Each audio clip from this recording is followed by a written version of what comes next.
Happy Festivus, everyone. I have my poll, you know, the holiday from Seinfeld. No feats of strength. Legal probably would frown upon doing that on camera.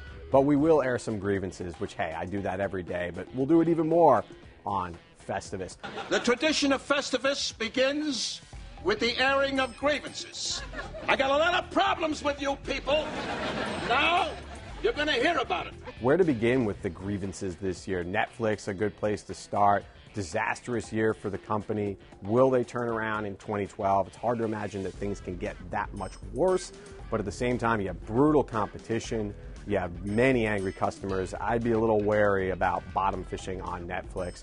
Banks. I mean, how can we have a video about airing grievances where we don't talk about bank stocks? Big banks like Bank of America, Goldman Sachs, Morgan Stanley, Citigroup, shares getting killed this year, and with good reason. You have to worry about whether or not they're going to need more capital because of the European mess. Bank of America has even more problems because of the countrywide debacle that it inherited when it bought that mortgage company.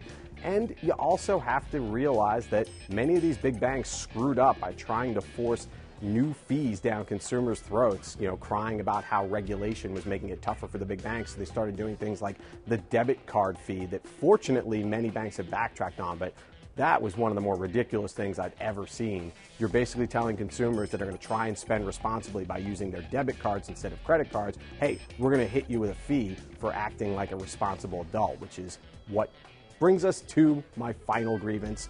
Congress, the opposite of responsible adults. Bravo, it looks like we have a payroll tax extension, and that is a good deal for the U.S. consumer. But why did you have to wait so long? More politics as usual, bickering and everything. It's just ridiculous. I joked over on Twitter, when Tim Tebow saves the day in the fourth quarter, he's a hero. When Congress saves the day in the fourth quarter, it's just another bit of evidence about how screwed up and pathetic you all are. Happy Festivus!